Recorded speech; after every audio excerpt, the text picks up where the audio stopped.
bonsoir à tous, merci. Donc, au milieu de cette séance du 9 décembre 2025. Donc, juste avant de commencer, je vais présenter un nouvel arrivant. Donc, Franck Pacus, je vous souhaite la bienvenue avec nous. Voilà. Alors, Franck Pacus remplace Romain Hernandez qui a démissionné pour des raisons professionnelles, puisqu'il est dans d'autres cieux et qui fait un autre boulot. De venir, comme vous le savez, puisqu'il est de l'autre côté de l'Atlantique. Donc très bien, une interprétation qui a été faite. Merci à Franck, qui est bienvenu encore une fois ici dans l'équipe. Donc, désignation de la secrétaire. Donc, sans surprise, je vous propose Madame Lucie Delacruz. Je ne sais pas d'objection, elle va faire l'appel. Merci. Angèle Togo. Présent. Karine Molitor. Présente. Mireille Schneider. Présente. Richard Béraud. Présent. Emiliana Branel. Présente. Patrice Kéroche. Présent. Ariane Caro. Céline Combe. Présente. Laurence Leverger. Présente. Franck Pacus. Présent. Cyprien Paris. Présent. Jean-Claude Rome. Présent. Christian Roussel. Présent. Pilar Chalessin. Présent. Valérie Martin. Présente. Et Stéphane Allemagne absente. Et Stéphane Delattre. Présent. Antoine Rousseau a donné pouvoir à Christian Roussel. Laurent Tortosa a donné pouvoir à Angèle Bourreau. Hélène Laverne a donné pouvoir à Lucie Delacruz. Jean-François Guillaume a donné pouvoir à Ariane Caro. Et Angélique Robussol a donné pouvoir à Richard Béraud. Très bien, merci. Donc, pour constater que nous avons un quorum, nous allons passer au vote du précédent PV. Qui est contre? 3 contre. Qui s'abstient? Une abstention. Adopté à la majorité. Merci. Nous allons donc maintenant passer à la première délibération. Donc, délibération numéro 55-2025. Donc, admission en non-valeur du budget principal. C'est Christian, notre comptable en chef. Bonsoir. Donc, comme chaque année, la trésorerie de Vauvert nous communique l'état des titres irrécouvrables sur le budget principal de la commune. Il s'agit de créances douteuses restant à recouvrer depuis plus de 2 ans et dont les perspectives de recouvrement sont quasi nulles. Donc, la proposition de pièces irrécouvrables concerne l'exercice 2026 et 2023. Les créances concernées seront 2018 et 2023, pardon. 2018 et 2023. Les créances concernées seront imputées au compte 6541 intitulé Admission en non-valeur. Donc l'état des restes à recouvrer se décompose de la façon suivante. Titre 265, désignation de la créance, remboursement, enlèvement plus expertise fourrière du 37-2018. Motif de la présentation, poursuite sans effet, combinaison infructueuse d'actes, c'est l'exercice donc 2018 pour un montant de 173,85. Le titre 202, redevance occupation du domaine public fête votive, poursuite sans effet, combinaison infructueuse d'actes, exercice 2023 pour un montant de 300 €. Donc le montant sur le budget principal de la commune, 473,89. Voilà. Y a-t-il des questions? Pas de questions. Nous passons au vote. Qui est contre? Qui s'abstient? Adopté à l'unanimité. Merci. Nous passons donc à la délibération suivante. Donc la numéro 56-2025. Admission en non-valeur, budget annexe. Pareil, mais là pour le coup, c'est l'eau et l'assainissement. Et c'est Christian. Donc il s'agit donc de la même procédure pour que le budget principal, et ça concerne le budget de l'eau et de l'assainissement. Donc le détail des titres à recouvrer se décline de la façon suivante. Voilà, donc le titre 24, désignation de la créance, redevance, contrôle, fausse, vente du 1er juillet 2021. Motif, poursuite sans effet, combinaison infructueuse d'actes, c'est l'exercice 2022 et le montant 154,22. Le titre 66, redevance contrôlée fausse vente du 21/6/2021, poursuite sans effet, communisant fructueuse d'acte. Toujours l'exercice 2022 pour 154,22 et au total pour l'eau et l'assainissement 308,44. Voilà, y a-t-il des questions? Il n'y a pas de questions, on passe au vote. Qui est contre, qui s'abstient? Adopté à l'unanimité, merci. Nous passons à la délibération numéro 55, donc autorisation au maire d'engager, de liquider et mandater les dépenses d'investissement, budget principal, exercice 2026. Et c'est Christian. Donc l'exercice budgétaire 2025 va prendre fin et pour pouvoir débuter l'année 2026, avant le vote du prochain budget, il est rappelé que l'article L 1612-1 du Code général des collectivités territoriales dispose que jusqu'à l'adoption du budget, l'exécutif de la collectivité territoriale peut, sur autorisation de l'organe délibérant, engager, liquider et mandater des dépenses d'investissement dans la limite du quart des crédits ouverts au budget de l'exercice précédent. Donc pour fonctionner, en 2026, on prend le quart de l'exercice 2025, non compris les crédits afférents au remboursement de la dette. Les crédits correspondants sont inscrits au budget lors de son adoption. L'autorisation mentionnée précise le montant de l'affectation des crédits. Pour le chapitre 20, immobilisation incorporelle, l'article 202, fin d'études, d'élaboration et de modification et de révision, les crédits ouverts en 2025, 10 000 euros, avant autorisation et avant le vote du budget principal 2026, 2 500 euros, donc le quart.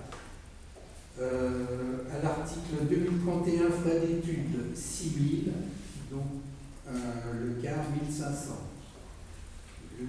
L'article 2051, concession et droits similaires. Ah non, j'ai encore frais d'études, j'ai oublié 15 000 et j'ai 3 750.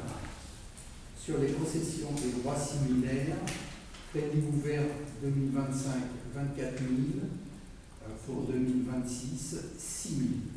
Soit au total du chapitre 20, 55 000 ouverts en 2025, 13 750 en 2026. Au chapitre 21, immobilisation corporelle, article 2111, terrain nu, 2025, 61 500, 2026, 15 375. À l'article 21, 352, installation générale, bâtiment privé, 2025, 6 500, 2026, 1625. À l'article 21 536, réseau d'alerte, 2025, 21 500, montant autorisé, 2026, 5 375. À l'article 21 538, autre réseau, 2025, 74 000, 2026, 18 500. À l'article 21 568, autres matériels et outillage de défense civile, 3 000,96, 2026, 750,24. À l'article 21 58, autres installations, matériels et outillage technique, 2025, 11 000, 2026, 2750. À l'article 21 831, matériel informatique de l'école, 2025, 3 000, 2026, 750.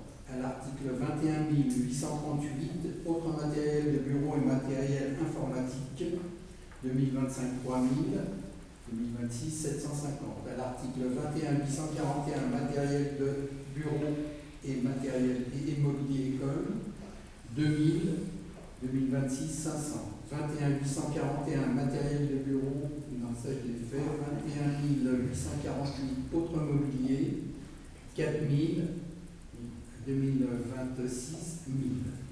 Crédit ouvert en 2025, 189 500,96, montant pour 2026, 47 375,24. Au chapitre 23, immobilisation en cours. 2313, construction bâtiments, écoles et commerces, 3 155 103. 2026, 788 775,75. 2315, installation technique, 784. 2026, 196 000. 236, avance versée construction de l'école, 86 700. 2026, 21 675. Total du chapitre 23, 4 025 803. 2026, 1 06 450,75. Merci Christian de t'avoir dit toutes les lignes, tu n'étais pas obligé. C'était pas obligé? Non, mais donc, c'est la première fois que tu le fais, mais moi, tant mieux, on avait le temps, tout le monde a pu payer. J'espère que tout le monde a bien noté, si a bien compris. Voilà, donc en gros, bon, mais, comme on le fait chaque année, pour ceux qui ne savent pas et pour ceux qui vont nous écouter plus tard, c'est que avant le vote du budget, du prochain budget qui sera en 26, c'est bien pour pouvoir fonctionner la commune, donner une autorisation à un tiers de ce qui a été voté, à un quart, merci, de ce qui a été voté du budget en 2025, pour pouvoir fonctionner jusqu'à l'adoption, à partir du 1er janvier 2026, du prochain budget. Voilà. Je vais dire les grandes lignes. Donc je vais faire les grandes lignes. C'est mieux, parce que là, c'était. D'autant plus que nos amis ici, ils ont eu la fiche. Et ils ont eu, et voilà. Bon, en tout cas, bon, je passe au vote. Qui est contre, qui s'abstient, adopté à l'unanimité, merci. Nous passons donc maintenant à la délibération suivante, la délibération. Bonjour. C'est public ou pas? Oui, oui, monsieur. Allez-y, prenez le chef. Allez un peu à bout, c'est pas grave.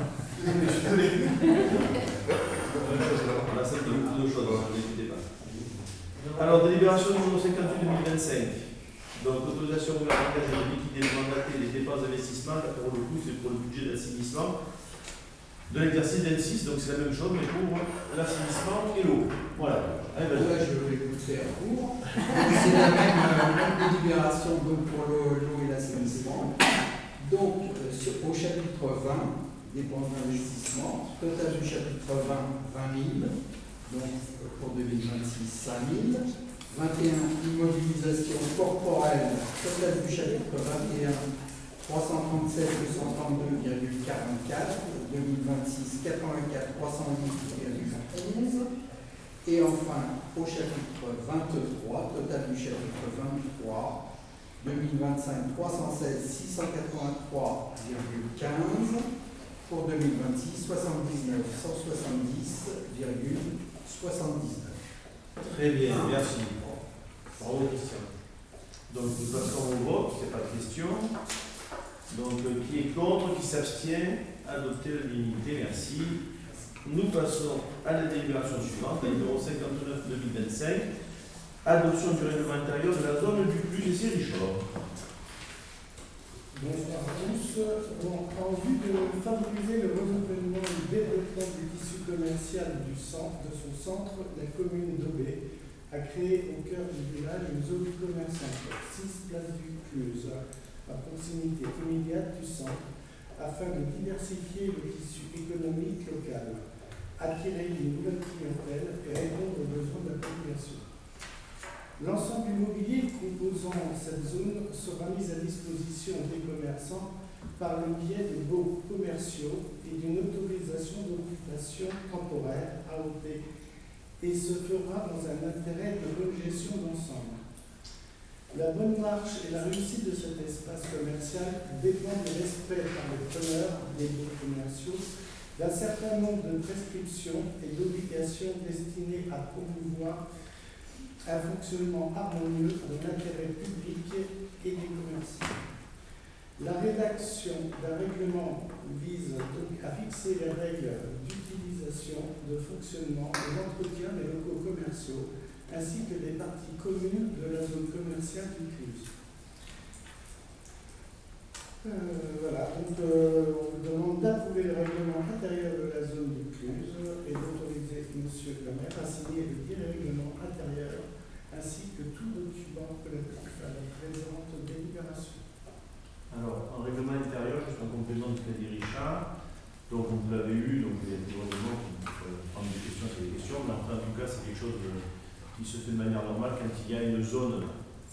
assez importante d'activité, on va l'appeler pour une capacité de langage, qui soit où il y a plusieurs intervenants et qui appartient à l'occurrence à la mairie. Et donc c'est effectivement pour mettre des règles sur le bon fonctionnement, sur la gestion des déchets, sur la participation éventuelle de certains frais d'entretien, etc., etc. Tout ça est décrit dans le règlement qui vous a été communiqué.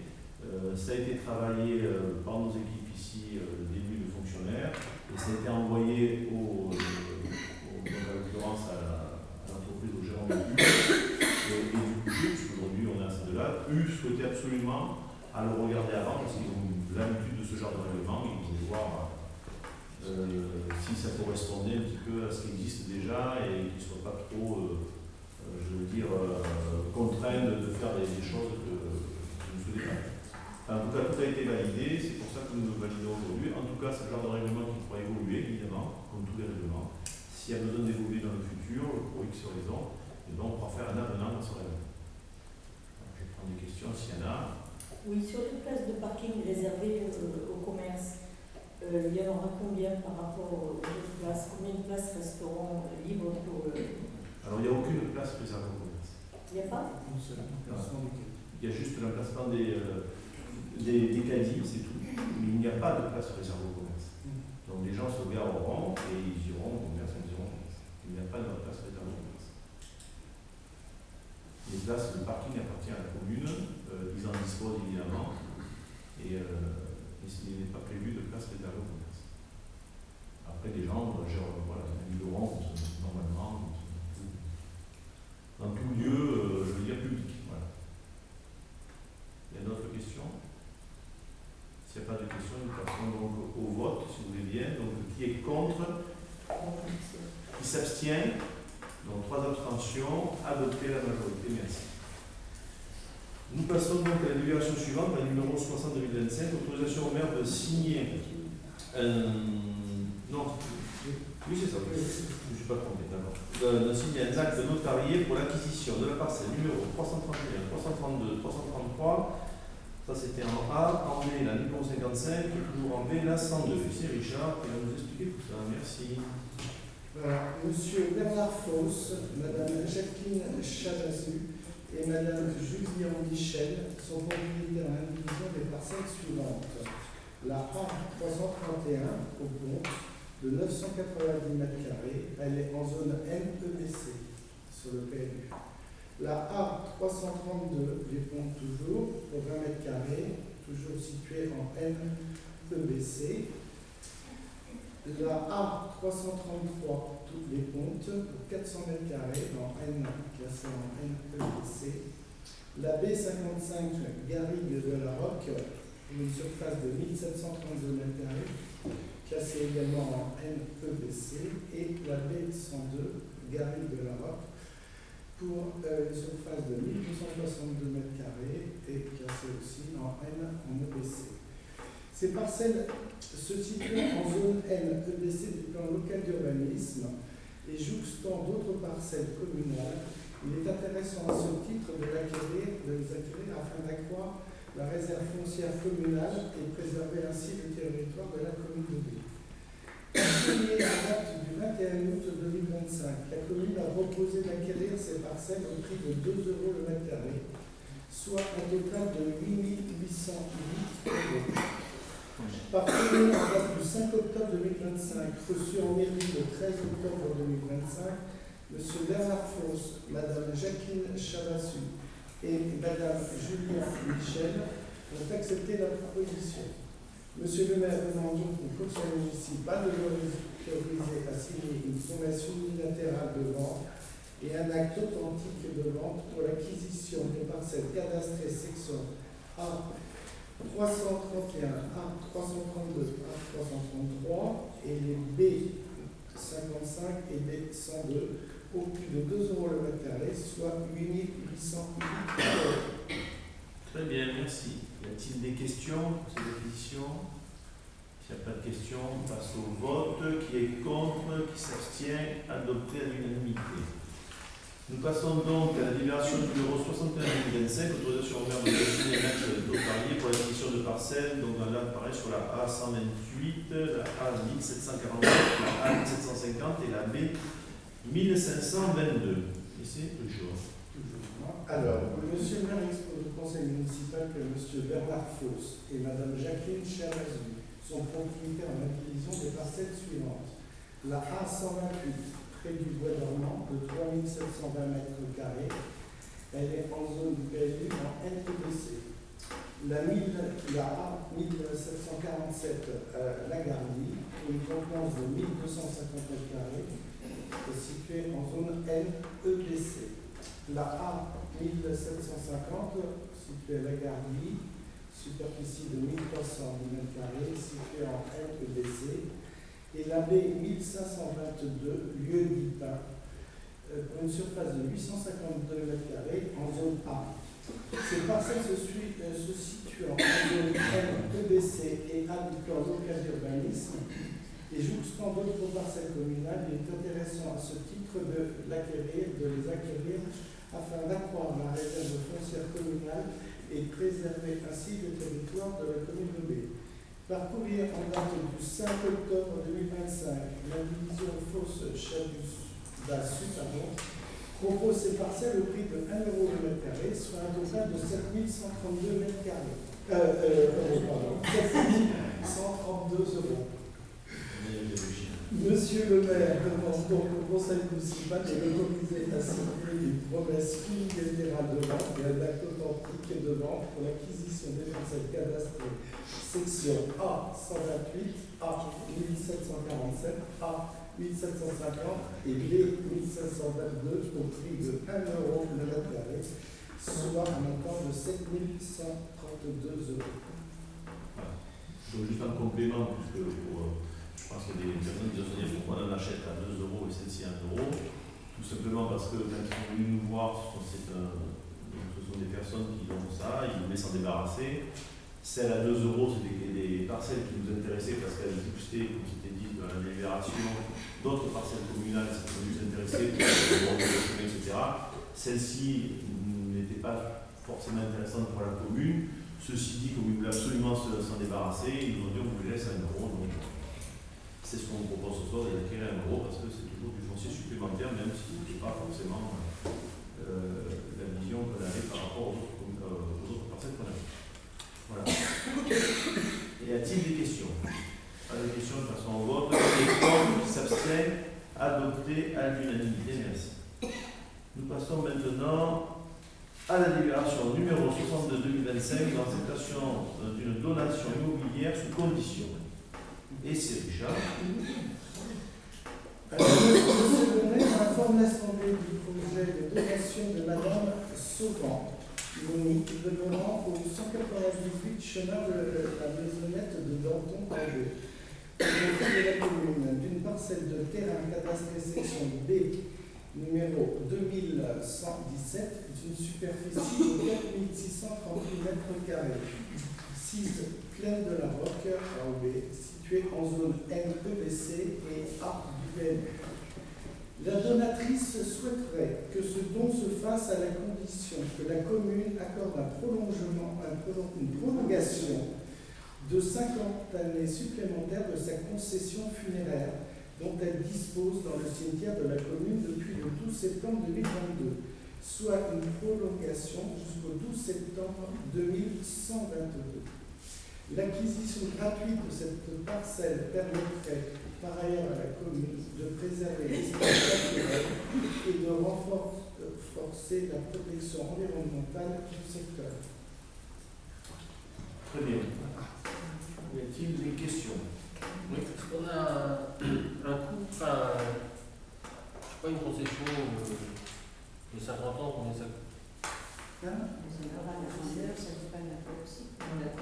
En fait, dans les libérations, c'est en fonction des grandeurs, donc de mémoire, il y en a 500 euros. 500 euros, c'est ça? Et 1000 €, voilà. 500 et 1000 en fait. Ça a été délibéré il y a un petit moment où on fixe un prix des concessions qui sont de 1000 € pour les grandes concessions. Alors c'est Christian qui gère le cimetière. C'est ça, 1000 € pour les concessions et 500 pour les petites. Donc 50 ans, ça voudrait dire qu'on acquiert le terrain à hauteur de 25 000 €, c'est ça? Minimum. Non, c'est 1000 C'est ça, euros. c'est un prix pour 50 ans. C'est un prix pour 50 C'est ans. c'est 1000 euros pour 50 ans. Ah, c'est 1000 € pour Donc 50 ans. on acquiert le terrain, Ça serait cher, en en euros. Ah non, mais je suis pas encore mort. Après, c'est pas ça qu'on peut les prix. Le loyer n'est pas très cher. Ouais, le loyer est pas trop cher. Après, il faut voir si l'occupant veut bien continuer à payer le loyer. D'accord. On peut, bon. J'ai 6 pièces si vous voulez. Donc là, en fait, Non, mais là, en plus, pour être tout à fait transparent, Madame souvent voulait absolument ça, bon, ça ne me dérange pas, et d'autant plus que ce terrain au bord du Lyon nous intéresse, parce que vous savez que la commune, depuis plusieurs années, essaie d'acquérir tous les terrains qui sont dans le Lyon, dans la zone Natura 2000, avec le PT des Vidours, pour pouvoir le protéger. Plus il y a des aménagements futurs avec le PT des Vidours, ça nous intéresse aussi. alors justement, j'ai une question. Parce que durant le mandat, là, vous avez fait une étude pour savoir si la zone de la Roque d'Aubé pouvait accueillir des cellules photovoltaïques. Alors, on n'a pas fait d'étude, non. On a fait c'était une intention qui avait été demandée, c'était identifier des zones Oui, voilà, c'est ça. potentielles Oui. qui avait été demandé par l'État quand le gouvernement avait demandé de faire l'accélération. Ils ont demandé à la communauté de communes de se et d'ailleurs c'était précipité, on est bien d'accord, c'était très rapide parce que de mémoire ils ont demandé ça en moins d'une semaine. Il fallait qu'on réponde si on avait des intentions possibles, futuristes, de pouvoir mettre effectivement des cellules photovoltaïques pour faire des fermes solaires. Bon, aujourd'hui quand on voit le budget d'État et quand on voit ce qui se passe, on a marqué que ce n'est pas une étude, c'était des intentions. Voilà, pour répondre aux demandes de l'État. Voilà. Donc du coup, on ne mettra pas de photovoltaïque au bord de l'eau, du Vidour. Voilà. Ceux qui étaient là en 2002, il y a eu beaucoup de retards. Donc si on ne veut pas que les photovoltaïques se retrouvent au bord du roi, ça serait dommage, ils payent les photovoltaïques pour que ce soit le maire du roi qui en profite. Y a-t-il d'autres questions? Oui. Oui. Là, sur cette parcelle, il y avait les jardins des Lénins. Et c'est une parcelle qui a un bail rural. Est-ce que vous avez contacté la personne qui a le bail? Parce qu'elle doit être avertie de la cession. Parce que là, Madame Sauvant donne la parcelle, c'est bien, mais elle est engagée avec un bail rural. Et la personne qui a le bail aurait dû être avertie. C'est ce que je vous demande, si vous avez... C'est nous, en ce qui concerne la commune, Si ça fait comme les bons commerciaux, il y a une obligation de prévenance. Oui. Nous, ce qu'on sait, que ce bail était signé il y a plus d'une dizaine d'années. Après, c'est à madame, c'est la propriétaire actuelle de faire le nécessaire. C'est pas à nous. Oui, mais il est reconduit, ce bail est reconduit. Et Par tacite, ça, ce sera le notaire qui va regarder, etc. Et on doit bien regarder, on le sait. On sait très bien qu'il a été C'est reconduit madame puisqu'elle n'a pas... Elle ne s'est pas désistée. Donc... Écoutez, ça, c'est un problème juridique qui sera réglé avec le notaire. Il y a un Et au pire, problème juridique, mais on ne peut pas délibérer sur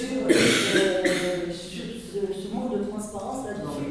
non, pas du tout. On délibère sur le principe de donner une concession de 50 ans de plus à madame Sauvant si elle nous donne ce terrain. C'est ça la condition. Elle a d'autres terrains, madame Sauvant, donc essayez de voir avec elle pour ne pas léser la personne qui a... On essaie de léser personne. Madame Sauvant nous a demandé, il nous a dit je vous donne ce terrain. Donc on lui a dit ok, ce terrain peut nous intéresser pour un tas de raisons que j'ai expliquées. Maintenant, s'il y a un problème juridique, c'est pas la délibération qui va régler le problème juridique. Ça sera entre les mains de l'avocat et on de peut du reporter la notaire. délibération et la délibération Absolument au pas. prochain conseil, Mais après non. avoir vérifié. Mais pas du tout. Pas du tout. Pas du tout, alors il faut délibérer, même si on sait qu'il y a un doute, on délibère. Non, mais il n'y a pas de Écoutez, je ne vais pas vous rappeler le passé. Mais parlez pas du passé, on est au présent. quand on regarde le présent. Non, mais attention, parce que après, c'est le droit rural, je ne sais pas si on peut le comparer au droit commercial. Il faut faire attention quand vous avez aujourd'hui un locataire dans une cellule commerciale, comme vous allez avoir. Demain, si vous vendez vos cellules commerciales, le locataire a un droit de préemption sur la vente. D'accord ? Donc il est prioritaire par rapport à un nouvel acquéreur. C'est pour ça que. Moi, je ne sais pas. Mais en matière commerciale, c'est comme ça. Sur le principe de la concession possession de 50 ans de ce terrain. Et après, bien sûr, les notaires vont se rapprocher de Mme Sauvan, etc. Et si effectivement ce que vous dites est vrai, à ce moment-là, ils se feront connaître. Et c'est pas parce que la délibération est votée aujourd'hui, comme beaucoup de délibérations qui concernent les achats. Je vous rappelle qu'on a déjà délibéré pour l'achat de terrain, pour la vente de terrain, et qu'ils n'ont pas abouti. Ça ne peut pas empêcher de délibérer. Le fait de délibérer déclenche une procédure qui permet à la commune d'avancer, mais des fois on se fait arrêter et pendant le mandat, on a eu quelques exemples. On a eu des gens qui nous ont demandé des terrains, on a délibéré pour la vente de terrain, et rappelez-vous, on a déjà délibéré, mais ça ne s'est pas fait la vente, et bien on n'a pas fait la vente, parce qu'il y avait divers problèmes. Et là, on est dans le même cas. Donc la délibération aujourd'hui, on la tient pour pouvoir déclencher ça. Maintenant, si effectivement un problème, comme vous le dites, et qu'il est avéré, et bien peut-être qu'on n'ira pas chez les choses. S'il y a droit de préemption, c'est en matière de vente, uniquement pas en matière de donation. Voilà.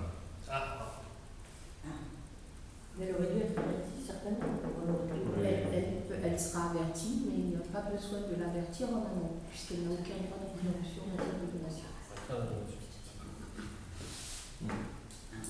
Bon, là, pour le coup, on est des spécialistes, après, chez nous. Oui.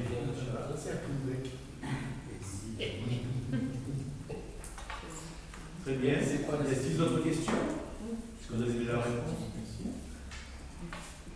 Il n'y a pas d'autres questions, nous passerons donc au vote. Qui est contre? Qui s'abstient? Moi, je m'abstiens. 2 abstentions. 3 abstentions. abstentions. Vous ne voulez pas la reporter? 3 abstentions. Pardon? On ne veut pas Souvent, vous ne voulez pas la reporter, on s'abstient. Non, mais on ne va pas la reporter. Il n'y a pas d'intérêt à la reporter. Vous savez très bien, on a déjà fait ce cas-là. Je vous disais tout à l'heure des terrains qu'on a passé devant, on ne va pas. Donc 3 abstentions adoptées à la majorité. Merci. Nous passons donc, nous, les délibérations étaient finies. Par contre, je vais vous soumettre une motion pour soutenir la prévention des manifestations taurines. Alors, je vais la lire. Elle a été écrite suffisamment gros pour que je puisse la lire, c'est bien. Alors, pardon. Objet de la motion relative à la clarification de la responsabilité juridique et à la préservation de la couverture assurantielle et des manifestations taurines de tradition locale. Le conseil municipal réuni en séance ce jour, donc, considérant que les manifestations taurines de type Abrivado, Bandido ou Anciero constituent une part essentielle du patrimoine culturel, social et économique de la Petite Camargue, reconnue par les autorités préfectorales et largement partagée par la population locale, que les communes, les comités des fêtes et les manadiers mettent en œuvre des dispositifs de sécurité rigoureux conformément aux guides de bonnes pratiques édictés par les préfectures du Gard, de l'Hérault et des Bouches-du-Rhône, que malgré ces précautions, des accidents surviennent parfois du fait du comportement volontairement imprudent de certains spectateurs qui se placent eux-mêmes en danger en méconnaissant les consignes de sécurité, que la législation actuelle, et notamment l'article L211-16 du Code rural et de la pêche maritime, établit une responsabilité du plein droit du propriétaire de l'animal sans prendre en compte la faute de la victime ni le respect des règles de sécurité par les organisateurs. Que cette situation crée une injustice manifeste pour les manadiers et les collectivités organisatrices qui se trouvent condamnés malgré le respect scrupuleux de leurs obligations. Que face à cette incertitude juridique, plusieurs compagnies d'assurance ont décidé de se retirer du marché des garanties liées aux manifestations taurines, considérant le risque non assurable. Que cette décision menace directement la tenue de ces événements, le tissu économique local et un pan entier du patrimoine culturel camarguais. Le conseil municipal exprime sa vive préoccupation quant au retrait des assureurs qui rendent matériellement impossible l'organisation de nombreuses fêtes traditionnelles dès les prochaines saisons. Demande au gouvernement et plus particulièrement au garde des Sceaux, au ministre de la Justice ainsi qu'au ministère de l'Agriculture d'engager une réflexion urgente afin d'adapter la législation sur la responsabilité des propriétaires d'animaux et des organisateurs. Propose l'ajout suivant à l'article L211-16 du Code rural. La responsabilité du propriétaire de l'animal ne saurait être engagée lorsque le dommage résulte du comportement volontaire imprudent de la victime, notamment lorsque celle-ci a méconnu les règles de sécurité affichées par l'organisateur ou imposées par l'autorité administrative. Appelle les parlementaires du Gard et des départements voisins à soutenir cette initiative et à relayer au niveau national cette demande légitime dans un esprit d'équité, de sécurité et de préservation du patrimoine camarguais.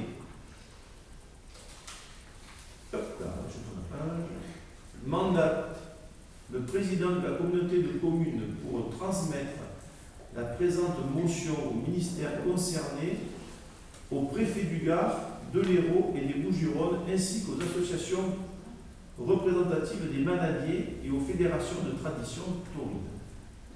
Donc c'est une motion qui a été rédigée par les personnes qui travaillent sur ce sujet-là et qui nous demandent d'adopter pour qu'ils puissent faire, vous avez compris, le poids suffisant pour pouvoir rajouter à l'article L211-16 du Code rural le paragraphe des responsabilités des personnes qui sont blessées parce qu'elles ne respectent pas les consignes de sécurité et les méconnaissances. Donc, cette motion, le conseil aujourd'hui, c'est de la voter symboliquement, de façon à pouvoir l'adopter entre nous, et elle sera signée et envoyée par le président de la communauté de communes de notre communauté. C'était une question. Ça permettra après aux manadiers de nouveau de pouvoir s'assurer. Je ne sais pas si ça permettra de s'assurer, parce que je crois qu'entre ce que j'ai suivi, actuellement ils ont des assureurs qui arrivent d'un peu de partout, qui vont venir, mais c'est surtout pour désengager dans l'article du Code rural la responsabilité du manadier des organisateurs quand des personnes imprudentes, ou par méconnaissance ou de manière volontaire, se mettent en danger dans les parcours, notamment des abrigages des manadiers. Il y a un accident, et quand il y a un accident, c'est la responsabilité de l'organisateur et du manadier, alors que la personne volontairement a fait le bouillon. Et donc c'est un petit peu cette modification qui est demandée aux parlementaires. Après, bien sûr, il y a les assurances derrière, mais là, actuellement, tout ce que j'ai compris, ils ont trouvé des assureurs. Des assureurs, il y en a même des assureurs américains qui sont intéressés pour assurer tout ça. Donc on verra bien ce que ça donne. Donc je fais un vote de principe qui est contre, qui s'abstient, adopté à l'unanimité. Merci. Donc, maintenant que les délibérations ont été épuisées, je vais vous donner décision du maire. Alors, décision numéro 33. Donc, notification AMO pour l'assistance à la mise en concurrence d'un contrat d'assurance sur la commune. Donc il a été décidé de choisir Arima Consultant Associés pour l'assistance à la mise en concurrence des contrats d'assurance sur la commune d'Aubé pour un montant de 3 100 € hors taxe, qui fait 3 720 € TTC. Puisqu'en fait, nos contrats arrivaient à terme, il faut faire un marché. Décision numéro 34. Décision budgétaire numéro 2 portant sur le virement de crédit chapitre à chapitre au sein de la section d'investissement budget principal. Il s'agit là, en ce qui concerne la section d'investissement, sur le chapitre 21, donc une mobilisation corporelle, et sur le chapitre 10, dotation de fonds divers et variés, c'est de transférer sur le chapitre 21, d'enlever 500 € et de mettre 500 € sur le chapitre 10, ce qui fait que le chapitre 21 passe de 190 375 € à 189 875 et le chapitre 10 passe de 4 000 € à 4 500 €. Ces 500 € sont en fait un montant qu'on doit payer à la communauté de communes concernant les taxes d'aménagement de la zone artisanale, puisqu'on en a perçu qu'on ne devait pas percevoir et donc on doit leur rendre ces 500 €. Décision numéro 35. Notification d'AMO pour la passation d'un marché de maintenance et des travaux d'installation d'éclairage public de vidéosurveillance. Donc l'éclairage public arrive à son terme et il faut donc refaire un appel d'offres. Et à l'intérieur de cet appel d'offres, nous avons mis aussi les vidéosurveillance. Il a été donc décidé de choisir la SAS Ingélium de Boissière pour l'assistance à maîtrise d'ouvrage pour la passation d'un marché de maintenance et de travaux des installations d'éclairage public et vidéosurveillance sur la commune pour un montant de 3 000 € hors taxe, soit 3 600 € TTC. Décision numéro 36, convention relative à la réalisation de la mise sous pli de la propagande électorale pour les élections municipales 2026. Donc il a été décidé de signer la convention avec la préfecture du Gard pour l'organisation de la mise sous pli de la propagande électorale des élections municipales et communautaires des 15 et 22 mars 2026.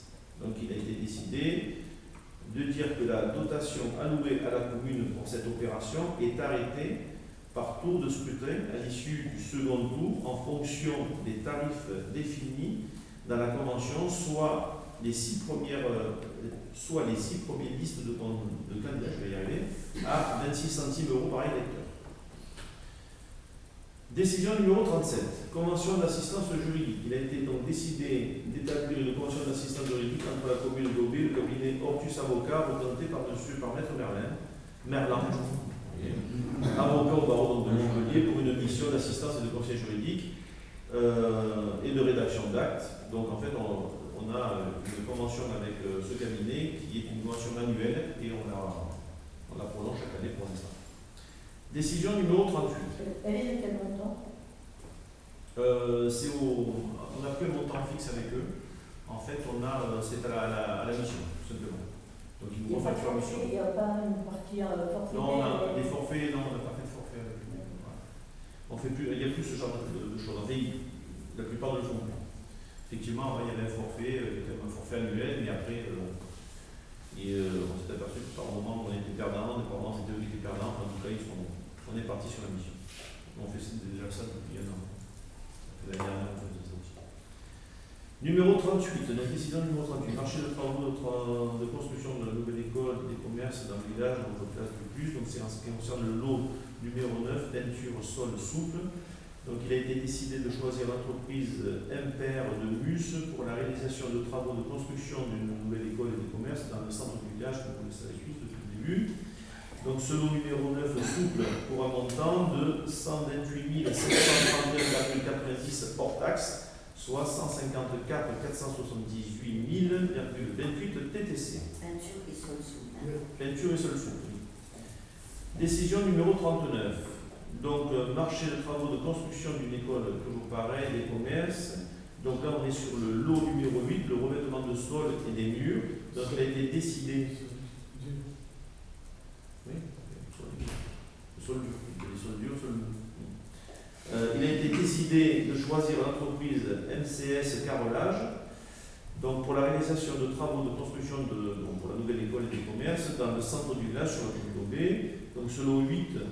C'est le revêtement de sol dur, voilà, donc c'est essentiellement DVC, et les murs, pour un montant de 75 334,83 € hors taxe, soit 90 401,80 € TTC.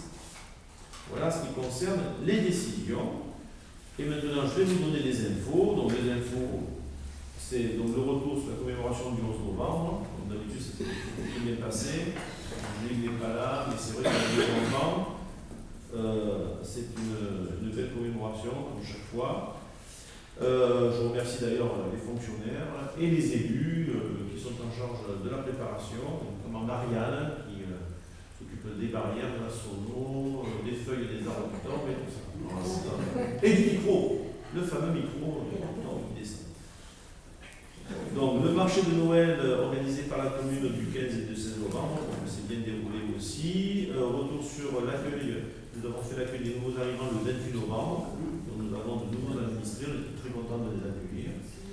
Voilà, nos voisins qui vont faire les mêmes activités que toi, je crois. Comment? Tes voisins vont faire les mêmes activités que toi. Ah bon? Ouais. Les voisins? Ouais. Ah oui. Retour sur le repas de Noël des aînés, donc le repas s'est très très bien passé aussi. Donc du coup, je remercie le CCAS, les élus, les fonctionnaires, Et voilà, il y a eu plus d'une centaine de personnes et ça s'est très bien passé. Voilà, comme monsieur Delattre, il finit, ça va nous parler. Peut-être que vous avez déjà entendu. Retour donc sur le portage du chèque. Donc nous avons amené, à l'initiative du CCS, il y a eu une tombola qui a été réalisée suite aux grands incendies qu'il y a eu dans l'Aude. Et donc le CCS, la commission de CCS a décidé d'identifier une commune, puisqu'il y a eu plusieurs communes qui ont été touchées, notamment c'était la commune de Fonds-Jonc-Pousse. Voilà, petite commune de 143 habitants qui ont été dévastées par l'incendie.